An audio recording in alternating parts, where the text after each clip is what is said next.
श्री स्वामी समर्थ. जय जय स्वामी समर्थ. स्वामींचं नाव घेऊन मी या व्हिडिओला सुरुवात करते.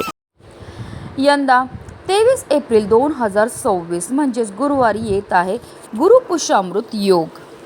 23 एप्रिल रोजी गुरुपुष्यामृत योग हा रात्री 8:57 सुरू होऊन तो पहाटे 6:17 असणार आहे.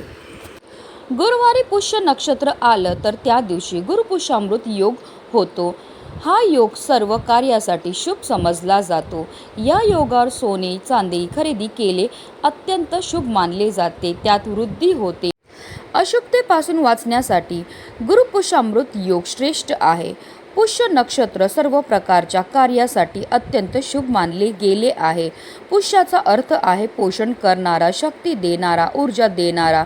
पुष्याचे आधीचे नाव तिष्य असे त्याचा अर्थ आहे. शुभ, सुंदर, सुख संपदा देणारा पुष्य नक्षत्र अतिशय शुभ आणि कल्याणकारी आहे.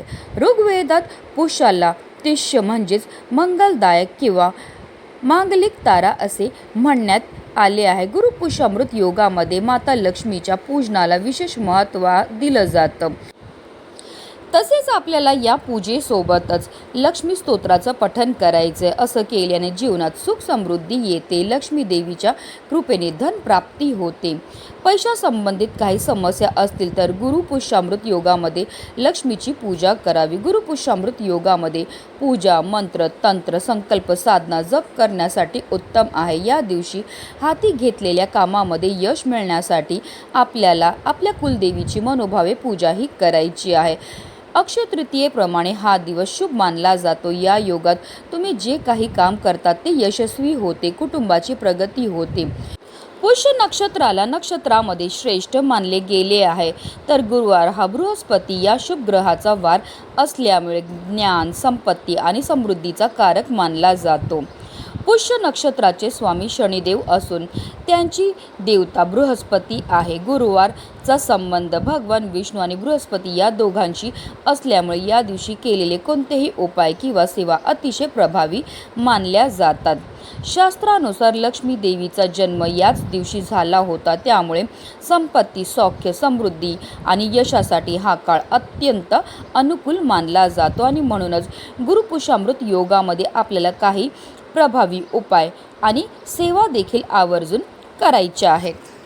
आणि म्हणूनच गुरुपुष्यामृत योगामध्ये आपल्याला आवर्जून या झाडाला नक्की स्पर्श करायचा. या झाडाला स्पर्श केल्यामुळे आपल्या नशिबामध्ये नसेल ते सुद्धा आपल्याला प्राप्त होणार आहे.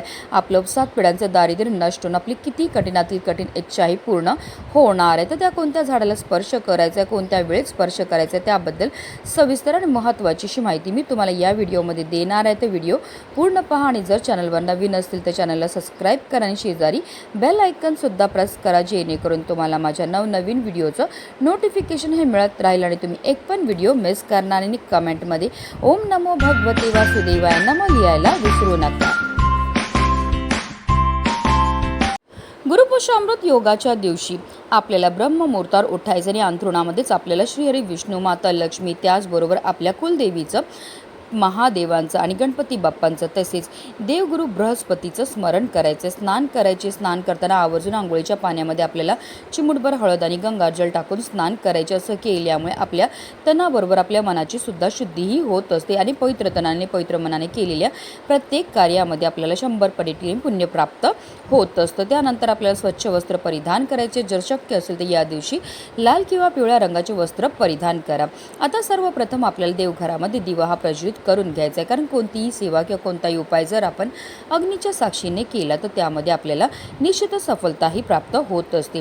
या दिवशी आपल्याला श्रीहरी विष्णूंसोबत माता लक्ष्मी, महादेवांची तसेच गणपती बाप्पांची, कुबेर देवांची पूजाही करायची. कारण लक्ष्मी आणि लक्ष्मीपती धन प्राप्तीसाठी आशीर्वाद देत असतात.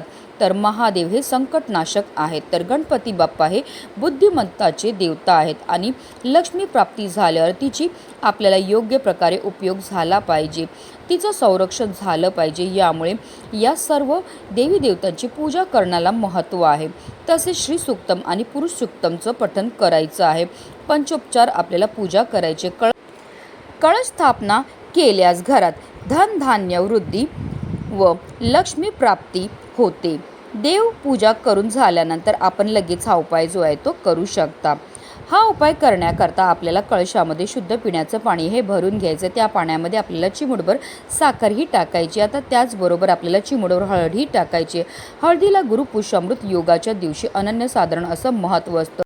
त्याचबरोबर आपल्याला एक चमचाभर गाईचं कच्चं दूध आणि चिमूटभर काळे तीळसुद्धा त्या तांब्याच्या कळशामध्ये टाकायची आहेत। त्याचबरोबर आपल्याला एक दिवासुद्धा तयार करायचा। एक मातीची पंती घ्या, त्यामध्ये 2 वातीची 1 वात करून लांब वाटही टाकायची। त्याचबरोबर त्या दिव्यामध्ये तुम्हाला मोहरीचं तेल टाकायचं आहे। अगदी तुम्ही शुद्ध गाईचं तूपसुद्धा टाकू शकतो। त्याचबरोबर तुम्हाला हळद, कुंकू, अक्षदा, फुलं घेऊन जायची आपल्या घराजवळ असणाऱ्या पिंपळ वृक्षाजवळ। पिंपळ वृक्षाजवळ गेल्यावर सर्वप्रथम तिथे आपल्याला दिवा हा प्रज्वलित करून घ्यायचा। दिवा डायरेक्ट जमिनीवर ठेवू नका, थोड्या फुलांच्या पाकळ्या ठेवा किंवा तांदूळ ठेवा आणि त्यावर आपल्याला हा दिवा जो आहे तो प्रज्वलित करून ठेवायचा आहे। पिंपळ वृक्षाला हळद, कुंकू, अक्षदा, दीप अगरबत्ती दाखवून घ्यायची। त्यानंतर जल अर्पण करून घ्यायचं आहे। जल अर्पण करताना निरंतर आपल्याला ओम नमो भगवते वासुदेवाय नमः या प्रभावी मंत्राचा जप हा करायचा आहे। त्यानंतर आपल्याला पिंपळ वृक्षाला 11 प्रदक्षिणा करून घ्यायच्या। प्रदक्षिणा करताना निरंतर आपल्याला ओम नमो भगवते वासुदेवाय नमः या प्रभावी मंत्राचा जप हा करायचा आहे। प्रदक्षिणा करून झाल्यानंतर पिंपळ वृक्षाला आपल्या उजव्या हाताने स्पर्श करायचा। आपल्या मनातली इच्छा ही बोलायची आहे, कारण हिंदू धर्मामध्ये पिंपळाचे झाड खूप पवित्र मानले जाते। पिंपळाच्या झाडामध्ये ब्रह्मा, विष्णू, महेश म्हणजे त्रिदेवांचा निवासस्थान असल्याचे म्हटले जाते। एखाद्यावर शनिदेवाची नाराजी असेल तर पिंपळाच्या झाडाची पूजा करून त्या देखील दिवा लावल्याने ती शांत होऊ शकते। धार्मिक मान्यतानुसार पिंपळाचे झाड भगवान विष्णूंचे दुसरे रूप मानण्यात आले आहे। या झाडाला श्रेष्ठ देववृक्ष असे नाव देखील मिळाले आहे। पद्मपुराणात असे सांगितले आहे की जी लोक पिंपळाच्या झाडाला नमन करतात आणि त्याची प्रदक्षिणा करतात त्याला खूप दीर्घायुष्य मिळते।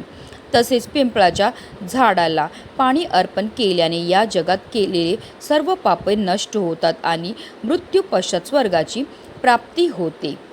भगवान विष्णू पिंपळाच्या झाडाच्या मुळाशी, भगवान शंकर झाडाच्या खोडात, ब्रह्माजी कपाळावर वास करतात।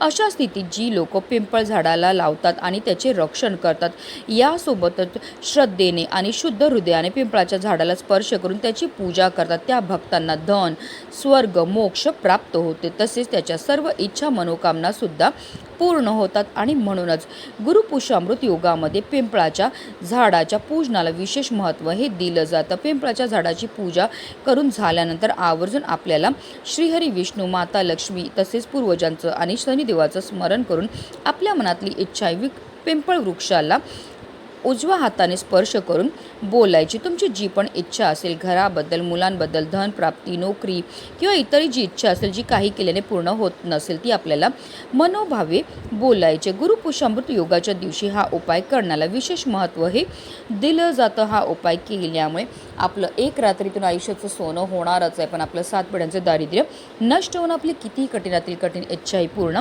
होणार आहे। म्हणूनच व्हिडिओ जास्तीत जास्त लोकांपर्यंत शेअर करायचे, जेणेकरून प्रत्येकाच्या आयुष्याचं कल्याण हो हीच मनामध्ये इच्छा। श्री स्वामी समर्थ। जय जय स्वामी समर्थ।